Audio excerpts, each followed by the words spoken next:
አሁን ባለው በአርቲፊሻል ኢንተለጀንስ እውቀት ደግሞ አንድ ሰው ባደረገው ሰዓት የካንሰር አንድ ሴል በቲሹ ሌቭል ምልክት እንዳላት ስልኩ ሲያይ ፕሮሰስ አድርጎ ለሐኪሙ ሪፖርት ያደርጋል። በሽተኛው ሳያቅ ሐኪሙ ደውሎና ይለዋል። ይሄ ዓለም ላይ ራሽያ እየሞከረች ነው፣ ቻይና እየሞከረች ነው፣ አሜሪካ እየሞከረች ነው፣ እስራኤል እየሞከረች ነው። ገና ካንሰር በሴል ደረጃ ኢመርጅ ማድረጉን በያዝነው ስልክና ሰዓት አውቆ ምንም አይነት ወደ መግደል ራሱን ሳያሳድግና ሳይሸጋገር እና ሳይባዛ ማስቀረት የሚችል አቅም አለው። የካንሰር አንዱ ችግር የመባዛት አቅሙ ነው። ጊዜ ባገኘ ቁጥር ይባዛል። ከተባዛና ጥቃት ካደረሰ በኋላ እሱን ማጥፋት በተለይ በኬሞቴራፒ በሚሆንበት ሰዓት ከፍተኛ የሆነ ሳይድ ኢፌክት አለ። ብዙ ሰዎችም ከኬሞቴራፒ በኋላ የመትረፍ አቅማቸው በጣም አነስተኛ ነው። ሕክምና ላይ ያለው ኢምፖርታንስ የዛሬ 5 ዓመት ገደማ የሚነገረው ፋርማሲ ሰራተኞችን ይተካል የሚል ነበር።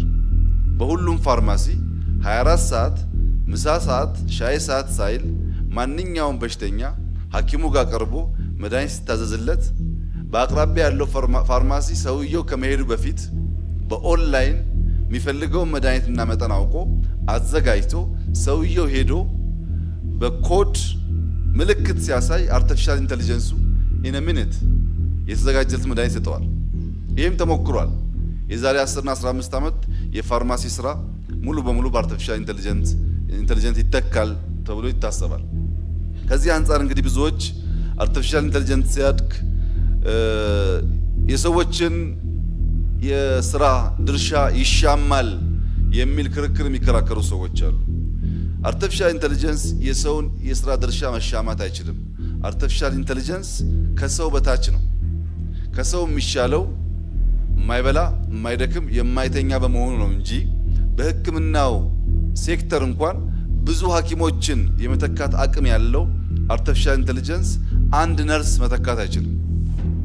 ትልቁ የአርቲፊሻል ኢንተለጀንስ ሊሚቴሽንስ ነርስ አይተካም። ቢኮዝ ኢሞሽናል ኢንተለጀንስ የለው። ኢሞሽናል ኢንተለጀንስ ስለሌለው ነርስን አይተካም። ሐኪም በአብዛኛው በጭንቅላትና በዳታ ስለሚሰራ ነው ሐኪም ይተካል የሚባለው። አንድን ኤሪያ ሙሉ በሙሉ ተክቶ ሰው ማስወገድ አይችልም። ሰው የሚደክምባቸውን ኤሪያ ደግሞ በብዙ እጥፍ መተካት ይችላል።